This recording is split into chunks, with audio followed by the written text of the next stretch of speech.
Death Valley is a national park in North America known for being the driest and hottest place on the continent. Over 1 million people travel here annually to visit the park and enjoy the amazing sights Death Valley has to offer, but Death Valley is home to more than just amazing sights. Death Valley is also home to strange features surrounded by terrifying stories and legends. One such feature that dates back almost 60,000 years lies on the outskirts of the park across from the ironically named Funeral Mountains. Devil's Hole is a small waterhole in Ash Meadows. This 10-foot wide by 60-foot long pool is surrounded in legends and terrifying tales. Devil's Hole has captured the curiosity of many for centuries. The earliest writings of this strange anomaly date all the way back to when the Paiute Indians inhabited Ash Meadows. To put that into perspective, the Paiute began to occupy the Ash Meadows area over 9,000 years ago. During their time here, the Paiute wrote warning tales about Devil's Hole depicting creatures known as water babies. These warning tales described a creature who would surface and swallow swimmers if they swam in the warm waters of Devil's Hole for too long. Other tales suggested that an evil giant lived in the mountain springs and caves and would come down and eat unsuspecting victims right from the shore. Ancient Paiute legend describes Devil's Hole as being a portal to a sacred city beneath Death Valley called Shinawa, meaning ghost land. One legend surrounding the small pool describes a maiden who once fell into the hole and was immediately dragged underwater.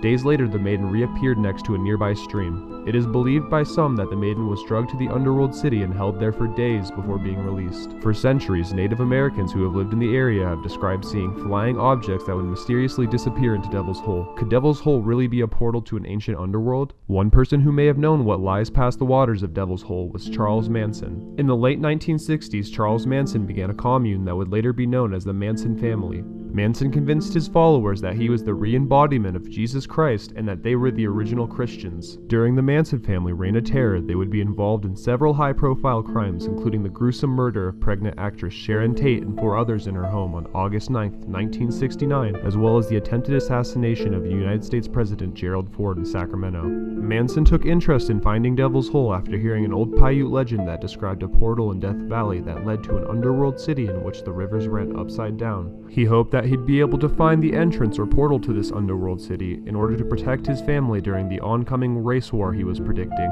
For days, Manson roamed the vast desert floor in search of this portal that would lead his family to safety. After searching the hot, disorienting desert for days, Manson had finally found what he believed to be the portal, Devil's Hole. Manson sat for 3 days by the murky waters and meditated, contemplating the meaning behind this bottomless pit. On the 3rd day, Manson was finally determined that Devil's Hole was the portal to the underworld he spoke of.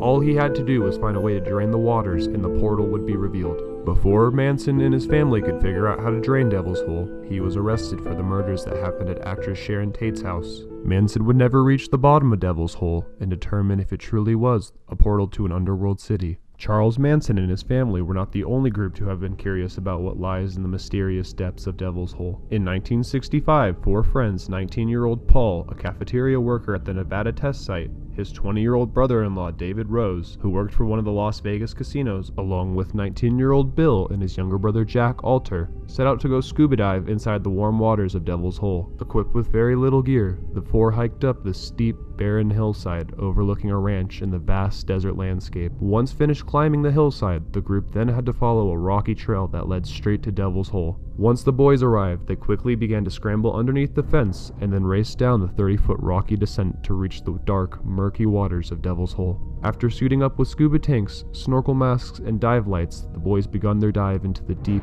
ominous waters of Devil's Hole. Jack Alter, Bill's little brother, decided to remain at the surface just in case anything went wrong. A little past midnight, David and Bill resurfaced from the dive. After waiting for a while for Paul, they begun to worry when he had still not resurfaced. The boys decided to wait a little longer for their friend, but there was still no sight of Paul, so David and Bill made the fateful decision to dive back down into the dark depths of Devil's Hole to try and find their lost friend. Bill followed David down as they descended 175 feet through the dark, eerie waters in hopes of finding their friend. As the water got darker and deeper, however, the boys were separated from one another. This time, only one diver would resurface.